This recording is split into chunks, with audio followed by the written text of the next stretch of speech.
Hello विद्यार्थी मित्रों, तो केम छो मजामा। तो आज આપણે ધોરણ 10 વિષય ગણિત ચેપ્ટર નંબર 6 ત્રિકોણની વાત કરવાના છીએ, જેનો આજે લેક્ચર નંબર 11 છે। આજે આપણે સ્વાધ્યાય 6.2 અને 6.3 ની વચ્ચે આવેલા આપણે ઉદાહરણ ગણીશું, એટલે કે ઉદાહરણ નંબર 4, 5 અને 6 ની વાત કરીશું। આગળના લેક્ચરમાં ઉદાહરણ 7 અને આપણે 8 ની ગણતરી કરીશું। તો ચલો આપણે ઉદાહરણ 4 ની રકમ વાંચીએ અને પછી જે પણ આપણને સાબિત કરવાનું કીધું હોય એ આપણે સિમ્પલી સાબિત કરી દઈએ। તો અહીંયા ઉદાહરણ નંબર 4 આપણને શું આપેલું છે? આકૃતિ 6.29 તમારા બુકમાં પણ આપી છે અને અહીંયા મેં દોરી પણ છે। જો PQ અને RS સમાંતર છે, એટલે કે આ PQ બાજુ છે એને સમાંતર RS બાજુ છે, તો તમારે સાબિત શું કરવાનું છે કે ત્રિકોણ POQ, એટલે કે ત્રિકોણ POQ જે આ ત્રિકોણ આપેલો છે એ અને બીજો ત્રિકોણ SOR, આ બંને ત્રિકોણ સમરૂપ ત્રિકોણ છે એવું તમારે સાબિત કરવાનું છે। સમજણ પડી ગઈ? એટલે કે આ ત્રિકોણ એક અને આ ત્રિકોણ બંનેની સામસામે ત્રિકોણ છે અને આપણે સમરૂપ સાબિત કરવાના છે। તો ચલો આપણે સિમ્પલી સાબિત કરી લઈએ। તો હવે તમારે આમાં હું પક્ષ અને સાધ્ય લખીશ નહીં, તમારે લખવું તો લખી શકો છો। પક્ષમાં તમે PQ સમાંતર RS લખી શકો છો અને સાધ્યમાં આપણે જે આ સાબિત કરવાનું છે એટલે કે POQ અને SOR ત્રિકોણ સમરૂપ ત્રિકોણ છે એ તમે સાધ્યમાં લખી શકો છો। સાબિતી હવે હું તમને બતાવું છું। એની પહેલાં તમને કેટલીક બેઝિક માહિતી આપું છું જે તમે ધોરણ 9માં શીખ્યા છો, એટલે કે યુગ્મકોણ અને અભિકોણની જોડો। તો ચલો આપણે સિમ્પલી તમને અહીંયા માહિતી આપું છું કે યુગ્મકોણ કોને કહેવાય અને અભિકોણ કોને કહેવાય। તો અહીંયા હવે જો ધારો કે આપણને અહીંયા આ ત્રિકોણ આપેલું છે, એટલે કે જો આ બાજુ ધારો કે P છે અને આ Q છે, જ્યાં પણ છેદે ત્યાં આ PQ છે, બે રેખા છેદે છે અને અહીંયા નીચે R છે અને અહીંયા S છે, અહીંયા O બિંદુ છે। સમજણ પડી ગઈ?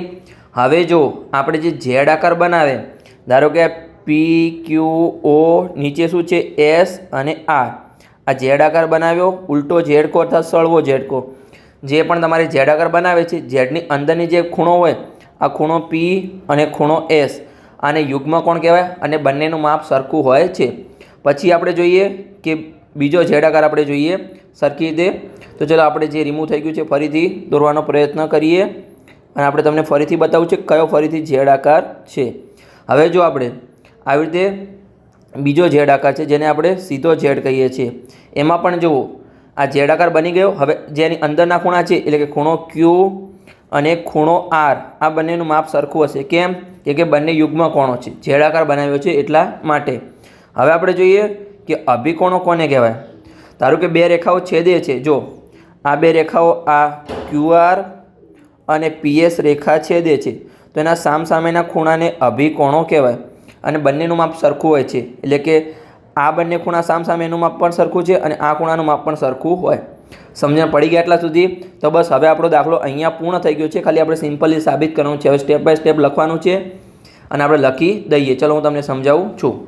તો અહીંયા હવે જો આપણે લખીએ, પહેલાં આપણે યુગ્મકોણની બે જોડો લખીશું, પછી અભિકોણની એક જોડ લખીશું અને પછી આપણે કહીશું કે ખૂ શરત પરથી આપણું બંને ત્રિકોણ સમરૂપ ત્રિકોણ છે।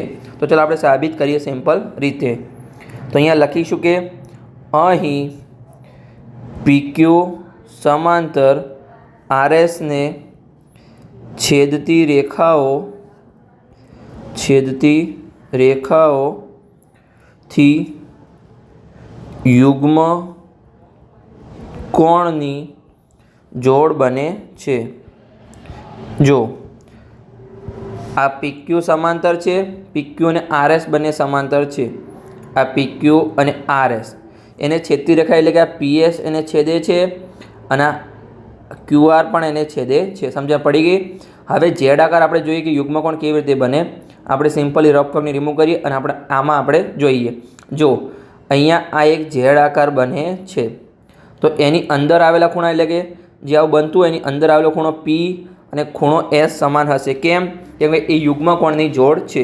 તો ચાલો આપણે સિમ્પલી લખી દઈએ કે ખૂણો P અને ખૂણા Sનું માપ સમાન છે, કેમ કે યુગ્મકોણની જોડ છે। તો ચાલો લખી દઈએ ખૂણો P સમાન એટલે કે બરાબર ખૂણો S, કૌંસમાં આપણે લખી દઈએ યુગ્મકોણ। પછી આપણે બીજી જોડ લઈએ। તો ચલો હવે આપણે બીજો જોડ લઈએ, એટલે કે આપણે ઝેડને ઉલટો કરી દઈએ તો હવે શું બનશે? અહીંયા જો જે આપણો ઝેડ આમ હતો એ હવે ઝેડ આમ બની જશે, એટલે કે અહીંયા હવે જો આ ઝેડ બની ગયો તો હવે આ જે અંદરનો ખૂણો છે, ખૂણો ક્યુ અને ખૂણો આર, એ બંનેનું માપ સરખું હશે કેમ કે બંને યુગ્મ કોણો છે. તો ચલો લખી દઈએ કે ખૂણો ક્યુ અને ખૂણા આરનું માપ સમાન છે કેમ કે યુગ્મ કોણ છે. સમજણ પડી ગઈ? આ બંને તો યુગ્મ કોણ થઈ ગયા. હવે આપણે અભિકોણની જોડ લઈશું. અભિકોણ કોને કહેવાય? કે આ છેદતી રેખા વડે સામસામેના ખૂણાને અભિકોણ કહેવાય. જેમ કે આ PS અને આ QR છેદે છે તો એના સામસામે એટલે કે આ ખૂણો અને આ સામેનો ખૂણો એને અભિકોણની જોડો કહેવાય. તો ચલો આપણે લખી દઈએ સિમ્પલી કે બે છેદતી રેખાઓ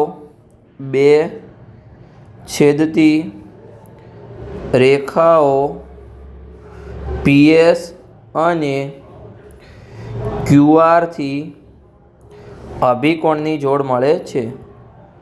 અભિકોણની જોડ મળે છે.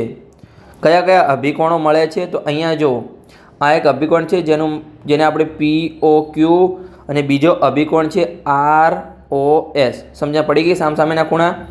તો અભિકોણ POQ અને બીજો એની સામે છે અભિકોણ ROS. બંનેનું માપ સરખું છે અને આપણે કૌંસમાં લખી દઈએ કે અભિકોણ છે. સમજણ પડી ગઈ? જો હવે બંને ત્રિકોણમાં અનુરૂપ ખૂણાઓના માપ તો સરખા છે. કેવી રીતે? તો આપણે અહીંયા જોઈએ, જો હું તમને સમજાવું છું કે આપણે કયા કયા ખૂણા લીધા હતા અને કેમ અનુરૂપ ખૂણાઓનું માપ સરખું છે. તો અહીંયા આપણે જુઓ આ Pની સામે Sનું માપ સરખું છે, Qની સામે Rનું માપ સરખું છે અને આ જે POQ લીધું હતું અને ROS એનું માપ સરખું છે. જો અનુરૂપ ખૂણાનું માપ સરખું હોય તો ખોખું શરત પરથી આ જે બંને ત્રિકોણ છે, કયા ત્રિકોણ? તો કે હું તમને દોરીને સમજાવું છું. ત્રિકોણ, આ એક ત્રિકોણ છે આપણું POQ અને બીજું ત્રિકોણ કયું હતું? ત્રિકોણ ROS. આ બંને સમરૂપ ત્રિકોણ છે. તો ચલો આપણે સિમ્પલી નીચે લખી દઈએ કે બંને સમરૂપ ત્રિકોણ છે. ચલો આપણે લખી દઈએ કે આપણી કઈ શરતના આધારે? ખોખું શરતના આધારે, કેમ કે ત્રણ ખૂણા અનુરૂપ ખૂણાના માપ સરખા છે. ચલો આપણે અહીંયા લખી દઈએ કે અહીં ત્રિકોણની સમરૂપતા માટેની શરત આપણે સરખી લખી દઈએ. સમરૂપતા માટેની શરત ખૂના આધારે કહી શકાય કે કયા ત્રિકોણ હતા? ત્રિકોણ POQ અને ત્રિકોણ ROS સમરૂપ ત્રિકોણ છે. તો ચાલો લખી દઈએ કે ત્રિકોણ POQ સમરૂપ ત્રિકોણનું નિશાન એટલે કે એની સંકેત અને ત્રિકોણ ROS. સિમ્પલી સાબિત થઈ ગયું. તો એને આપણે હાઇલાઇટ કરી દઈએ. અહીંયા આપણું ઉદાહરણ નંબર 4 પૂર્ણ થઈ ગયું છે ખોખું શરતના આધારે. તો અહીંયા હવે જો આપણે જે આ સાબિતી છે દરેક આગળની હવે સાબિતી એમાં એક તો સમરૂપતાની શરતો આવશે, પછી મેં સમપ્રમાણતાના માટેના 5 સૂત્રો તમને લખાયા હતા જે ઇન્ટ્રોડક્શનના લેક્ચરમાં એનો ઉપયોગ થઈ શકે છે. બંનેનો ઉપયોગ કરી આપણે સિમ્પલી સાબિત કરવાનું છે. તો ઉદાહરણ 4 પૂર્ણ થઈ ગયું. હવે આપણે ઉદાહરણ 5 સોલ્વ કરીએ કે એમાં આપણને શું કીધું છે. તો એમાં આપણે જોઈએ તો અહીંયા આપણે રકમ વાંચી લઈએ. પહેલાં તો ઉદાહરણ નંબર 5 કે આકૃતિ 6.30નું નિરીક્ષણ કરો અને ખૂણો, અહીંયા આપણે P ખૂણો શોધવાનો છે, રિમૂવ થઈ ગયું છે. ખૂણો P શોધો એટલે કે અહીંયા આપણે ખૂણા Pનું માપ શોધવાનું છે. તો અહીંયા જો આપણને બાજુના માપ આપેલા છે, પછી આ ABC ત્રિકોણ છે એમાં A ખૂણાનું માપ આપેલું છે અને B ખૂણાનું માપ આપેલું છે. તો અહીંયા તો પહેલાં બંને ત્રિકોણ સમરૂપ છે કે નહીં એ આપણે સાબિત કરીએ. જો સમરૂપ થાય તો સિમ્પલી આપણને Pનું માપ મળી જાય. તો ચલો આપણે સાબિત કરીએ. તો અહીંયા આપણને કેવી રીતે ખબર પડશે કે કઈ અનુરૂપ બાજુઓ છે? તો અહીંયા જો આ AC છે એ થોડી લાંબી બાજુ છે એટલે કે રેખાખંડ લાંબો છે અને અહીંયા જો આ PR રેખાખંડ લાંબો છે તો એ અનુરૂપ બાજુ થશે. અને તમને તેમ પણ ખબર ના પડે તો જુઓ આમાં 3 વર્ગમૂળ 3 છે અને આમાં 6 વર્ગમૂળ 3 છે એટલે કે બંનેમાં વર્ગમૂળ 3 છે એટલે કે અનુરૂપ બાજુઓ થશે. તો ચલો આપણે અનુરૂપ બાજુનો ગુણોત્તર લઈએ અહીંયા. તો આપણે શું કરીશું? અહીંયા લખી દઈએ કે અનુરૂપ બાજુનો ગુણોત્તર લેતા, એટલે કે ત્રિકોણ એબીસી અને ત્રિકોણ આરપીક્યુમાં અનુરૂપ બાજુઓનો ગુણોત્તર લેતા. ચલો અહીંયા આપણે ગુણોત્તર લઈએ. તો પહેલાં આપણે શું લઈશું? અહીંયા જો આ એ બી બાજુ છે કે આ એ બી બાજુ એને અનુરૂપ બાજુ કઈ થશે? તો કે આરક્યુ બાજુ એને અનુરૂપ બાજુ થશે. તો ચલો આપણે ગુણોત્તર લઈએ. એ બી ભાગ્યા આરક્યુ. તો એમાં એ બીનું કિંમત કેટલી છે? 3.8 અને આરક્યુની કિંમત છે 7.6. તો બંનેમાં પોઈન્ટ પછી એક અંક છે તો પોઈન્ટ તો નીકળી ગયા. હવે 38 ભાગ્યા 76 તો કેટલા થાય? 38 દુ 76 થાય. તો અહીંયા 3.8 ભાગ્યા 7.2 તો 1/2 આપણને મળશે, કેમ કે 38 દુ 76 ડબલ છે. સમજ્યા પડી ગઈ? હવે આપણે શું લઈશું? અહીંયા બીસી, આ જે બીસી બાજુ છે અને એના ભાગાકારમાં અહીંયા આપણે આ જે ક્યુપી બાજુ છે એટલે કે એને આપણે પીક્યુ બાજુ લઈશું. તો ચલો આપણે લઈએ કે અહીંયા બીસી ભાગ્યા ક્યુપી. સમજ્યા પડી ગઈ? બીસીનું માપ કેટલું છે? 6. ક્યુપીનું માપ કેટલું છે? તો કે પીક્યુનું માપ 12 છે. આ પણ આપણને 1/2 મળ્યું. આગળ હવે આપણે ત્રીજી બાજુ એટલે કે આ CA બાજુ અને આ PR બાજુનો આપણે ગુણોત્તર લઈશું. તો ચલો લઈએ. CA ભાગ્યા PR. તો CAનું માપ કેટલું છે? 3/3 અને PRનું માપ છે 6/3. તો ચલો લઈએ. 3/3 અને નીચે 6/3. √3 ઉડી ગયા. 3/6 તો નીચે 2 વધ્યા. તો આનું માપ એટલે કે આપણને કિંમત 1/2 મળી. તો જો અહીંયા આપણને દરેકનો ગુણોત્તર સરખો મળ્યો છે તો અહીંયા આપણે લખી શકીએ કે ગુણોત્તર અહીંયા સરખો છે. એટલે કે આપણે શું લખીશું? અહીંયા જો એ બી ભાગ્યા શું લીધું હતું આપણે? આરક્યુ. તો ચાલો લખી આરક્યુ. પછી બીસી ભાગ્યા આપણે ક્યુપી લીધું હતું અને CA ભાગ્યા આપણે PR લીધું હતું. તો અહીંયા જો બાજુનો ગુણોત્તર સરખો છે એટલે કે સમપ્રમાણમાં છે તો આપણે બાબા શરતના આધારે લખી શકીએ કે જે આ ત્રિકોણ એબીસી છે અને ત્રિકોણ કયું હતું? RQP.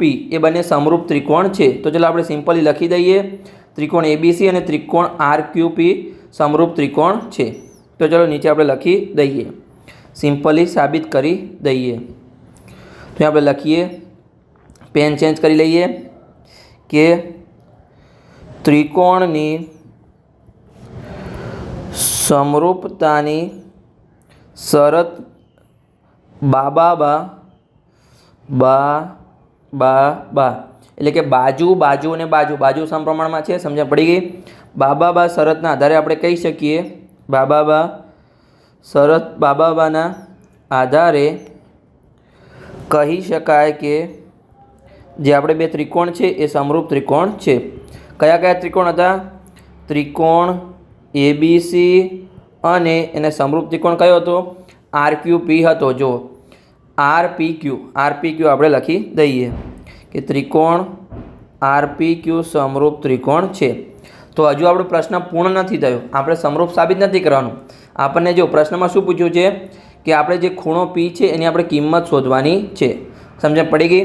જો હવે સમરૂપ ત્રિકોણ સાબિત થઈ ગયા તો અનુરૂપ ખૂણાના માપ સરખા હશે. તો ચાલો આપણે અનુરૂપ ખૂણા લઈએ. હવે આપણે શું કરીશું? અહીંયા જો અહીંયા આપણે અનુરૂપ ખૂણા લઈશું એટલે કે Cના સમાંતર. જો અહીંયા આપણે ફરીથી જોઈ લઈએ કે જો અહીંયા પણ એનું માપ આપેલું છે, બીનું માપ આપેલું છે અને સીનું માપ આપણને આપેલું નથી. તો અહીંયા જે પી ખૂણો છે એ કોને અનુરૂપ છે? જો એ બીમાં હોય તો આપણે સિમ્પલી પ્રશ્ન પૂર્ણ થઈ જાય. અને જો સીમાં હોય કે પી અને સી સમરૂપ હશે તો પણ આપણને સીનું માપ મળી જશે, કેમ કે એ અને બીનું માપ આપેલું છે. તો ચલો આપણે જોઈએ અને પીનું માપ શોધવાનો પ્રયત્ન કરીએ કે આપણે લખીએ કે અહીં ત્રિકોણ એબીસી અને ત્રિકોણ આરક્યુપી શું છે? સમરૂપ ત્રિકોણ છે. સમરૂપ ત્રિકોણ હોવાથી શું બનશે? અહીંયા સમરૂપ ત્રિકોણ હોવાથી અનુરૂપ ખૂણાના માપ સરખા હશે. આપણે સરખી રીતે લખી દઈએ કે ત્રિકોણ હોવાથી અનુરૂપ ખૂણાઓના માપ સમાન હોય તો હવે જો કયા કયા ખૂણા અનુરૂપ બનશે તો અહીંયા જો જે આપણે આ ગુણોત્તર લીધો છે એમાં જેવી રીતે હોય એવી રીતે તમે લઈ શકો છો. જેની નીચે જો એને અનુરૂપ આર ખૂણો હશે, બીને અનુરૂપ સી ખૂણો હશે, બીને અનુરૂપ ક્યુ ખૂણો હશે અને સીને અનુરૂપ પી ખૂણો હશે. અને તમે ડાયરેક્ટ પણ લઈ શકો છો, પણ તમે ડાયરેક્ટ તમને ખબર પડશે નહીં કે કયા ખૂણા અનુરૂપ છે, કેમ કે જો આપણને આકૃતિ અલગ અલગ આપેલી હશે. તો અહીંયા આપણું આર ક્યુ હતું. અહીંયા હવે જો આ જે એ ખૂણો છે એને અનુરૂપ ખૂણો કયો બનશે તો એને અનુરૂપ ખૂણો આર બનશે. સમજણ પડી ગઈ? હવે બીને અનુરૂપ કયો ખૂણો બનશે? પી બનશે તો કે ના, પી નહીં બને, અહીંયા ક્યુ બનશે. કેમ કે જુઓ આ જે કર્ણ જેવું લાગે છે આપણે કાટકોણ ત્રિકોણમાં, એવી રીતે અહીંયા પણ આ લાંબુ છે, કર્ણ જેવું લાગે છે. તો એ બંને બાજુ સમપ્રમાણમાં છે તો એનો ખૂણો અનુરૂપ બનશે. અહીંયા સી અને પી અનુરૂપ ખૂણા બનશે. તો આપણે લખી દઈએ કે ખૂણો સી અને ખૂણો પીનું માપ સરખું છે, કેમ કે અનુરૂપ ખૂણા છે. તો આપણે સિમ્પલ લખી દઈએ ખૂણો સી બરાબર ખૂણો પી. તો અહીંયા હવે જો આપણને પી શોધવાનો હતો, પીને અનુરૂપ તો સી ખૂણો થયો, સીનું પણ માપ આપણા જોડે છે નહીં. ખૂણા એ અને ખૂણા બીનું માપ છે પણ સીનું માપ છે નહીં. તો હવે આપણને સીનું માપ સિમ્પલી મળી છે. કેવી રીતે? તો જો ત્રિકોણના ત્રણેય ખૂણાનો સરવાળો 180 થાય. તો અહીંયા આપણે એનું માપ આપેલું છે, બીનું માપ આપેલું છે, તો આપણે સીનું માપ મળી જાય. અને જો સીનું માપ મળી જાય તો સીનું માપ એ જ અહીંયા ખૂણા પીનું માપ છે. તો ચાલો આપણે શોધી લઈએ. અહીંયા સિમ્પલી હવે તો આપણો દાખલો સિમ્પલ થઈ ગયો. તો ચાલો આપણે શોધી લઈએ કે ત્રિકોણના ત્રણેય ખૂણાનો સરવાળો 180 થાય. તો ચાલો કરી દઈએ કે ત્રિકોણ એબીસીમાં ખૂણો એ પ્લસ ખૂણો બી પ્લસ ખૂણો સી બરાબર 180 થશે. તો અહીંયા હવે જો ખૂણા એ અને બીનું માપ શું છે તો જોઈએ આપણે. તો ખૂણા એનું માપ 80° છે અને ખૂણા બીનું માપ 60° છે. તો ચાલો લખી દઈએ ખૂણા એનું માપ 80°, પછી ખૂણા બીનું માપ 60°, પછી આપણે ખૂણા સીનું માપ શોધવાનું છે અને બરાબર 180°. તો અહીંયા જો 80માં 60 ઉમેરીએ તો કેટલું થશે? 140° થશે. તો કે હા. પછી ખૂણા સીનું માપ આપણે શોધવાનું છે બરાબર 180°. હવે 140ને આપણે પેલી સાઈડ લઈ જઈએ બરાબરની, તો માઇનસ થશે. તો ખૂણા સીનું માપ બરાબર 180° માઇનસ સરખી રીતે લખી દઈએ આપણે 180° માઇનસ 140°. હવે જો 180માંથી 140 જશે તો સિમ્પલી એકલા 40 વચ્ચે, તો 40° આપણને માપ મળ્યું ખૂણા સીનું માપ મળી ગયું. તો હવે જે ખૂણો સીનું માપ છે એ જ ખૂણા પીનું માપ છે, આપણે ઉપર લખ્યું છે. તો અહીંયા આપણે સરખી રીતે લખી શકીએ કે ખૂણા સીનું માપ બરાબર ખૂણા પીનું માપ બરાબર 40°. આપણને મળી ગયું. આપણો જે જવાબ હતો એ સિમ્પલી કે ખૂણા પીનું માપ શોધો. તો મળી ગયું. અહીંયા આપણો ઉદાહરણ 5 પણ આપણું પૂર્ણ થઈ ગયું. સિમ્પલ રીતે આપણે સાબિત કર્યું છે. જો સૌપ્રથમ તમારે અહીંયા પહેલાં તો સમરૂપ ત્રિકોણ છે, સમરૂપ ત્રિકોણ સાબિત કરવાનું છે. સાબિત કર્યા વગર ડાયરેક્ટ તમે કેવી રીતે કહી શકો કે બંને સમરૂપ ત્રિકોણ છે? તો પહેલાં આપણે સાબિત કર્યું કે આ બંને સમરૂપ ત્રિકોણ છે. કેવી રીતે સાબિત કર્યું? તો કે અનુરૂપ બાજુના ગુણોત્તર સમાન છે સમપ્રમાણના આધારે, બાબા શરતના આધારે. પછી આપણે અનુરૂપ ખૂણાઓ સમાન લીધા અને તેના આધારે આપણને કિંમત મળી ગઈ. તો સમજણ પડી ગઈ.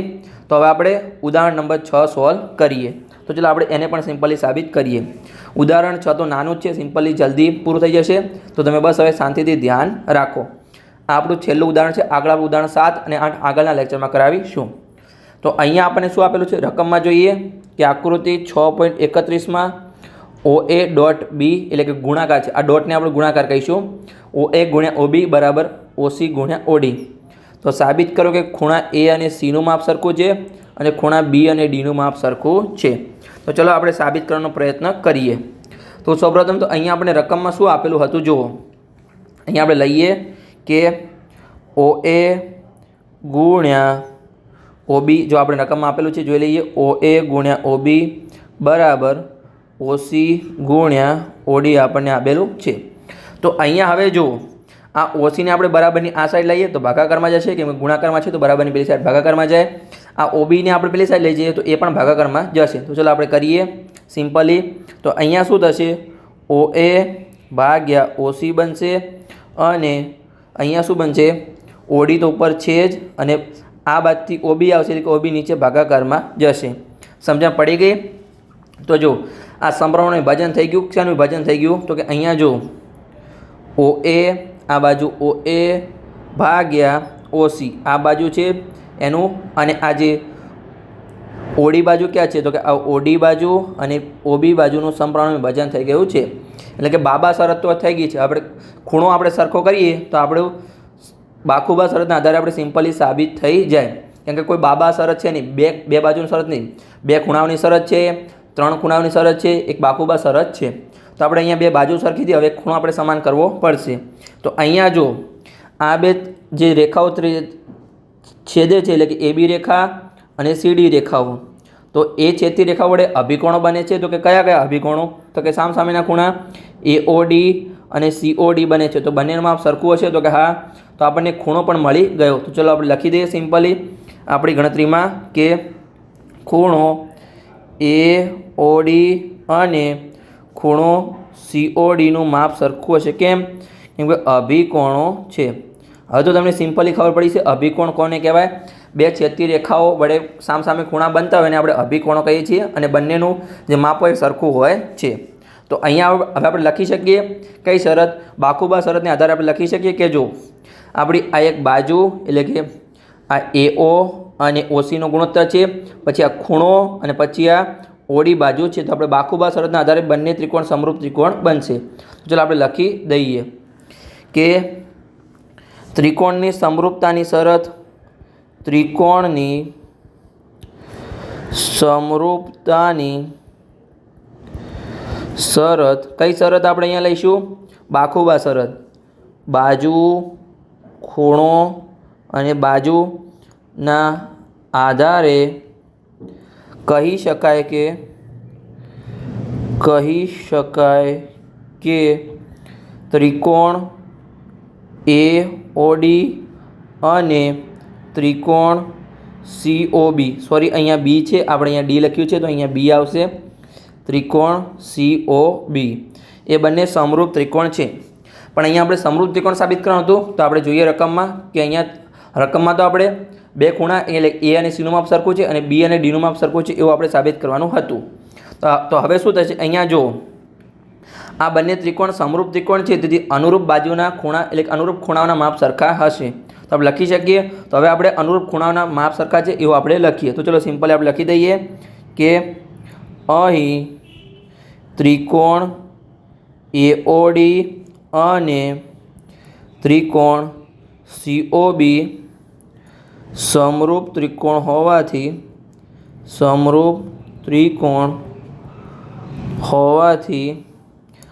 અનુરૂપ ખૂણાઓના માપ સમાન થાય. અનુરૂપ ખૂણાઓના માપ સમાન થાય. હવે અનુરૂપ ખૂણા કયા બનશે? જે આપણે ગુણોત્તર લીધો એમાં જે નીચે ખૂણા હોય એટલે કે જે નીચે બાજુ હોય, ધારો કે અહીંયા જો એની નીચે C છે તો A અને C અનુરૂપ ખૂણા બનશે. પછી Dની નીચે B છે તો D અને B અનુરૂપ ખૂણા બનશે, અને Oની નીચે O છે તો O અનુરૂપ ખૂણો બનશે. ચલો આપણે લખી દઈએ. તો કેવી રીતે જુઓ, જે આ A ખૂણો છે, ખૂણો A અને ખૂણો C અનુરૂપ ખૂણા બનશે, એ બંનેના માપ સરખા હશે. પછી ખૂણો D અને ખૂણો B એ અનુરૂપ ખૂણા બનશે, એના માપ સરખા હશે. અને આ સામેના અભિકોણો છે એટલે કે ખૂણો A બંને O જ ખૂણા છે તો એ બંનેના માપ આપણે સરખા હશે. તો ચાલો આપણે લખી દઈએ કે આપણે અહીંયા ખૂણો A અને C, ખૂણો A અને Cનું માપ સરખું હશે કેમ કે અનુરૂપ ખૂણો છે. પછી ખૂણો O અને ખૂણો O કેમ કે બંને અભિકોણો છે, અને આગળ ખૂણો B અને ખૂણા Dનું માપ સરખું હશે. સમજણ પડી ગઈ? હવે આપણને રકમમાં શું પૂછ્યું છે સાબિત કરવાનું કે જુઓ, રકમમાં આપણને પૂછ્યું હતું ખૂણો A અને Cનું માપ સરખું સાબિત કરો અને ખૂણો B અને Dનું માપ આપણે સરખું સાબિત કરવાનું છે. તો જુઓ અહીંયા આપણે ખૂણો A અને Cનું માપ પણ સાબિત કરી દીધું અને B અને D પણ સરખો ખૂણો આપણે સાબિત કરી દીધો છે. સિમ્પલી પ્રશ્ન સમજાઈ ગયો. 3 ઉદાહરણ આપણે સિમ્પલી સાબિત કરવાનો પ્રયત્ન કર્યો છે. જો લેક્ચર સારો લાગ્યો હોય તો ચેનલને સબસ્ક્રાઈબ કરી શકો છો અને તમારા મિત્રો સાથે વિડીયોને શેર પણ કરી શકો છો.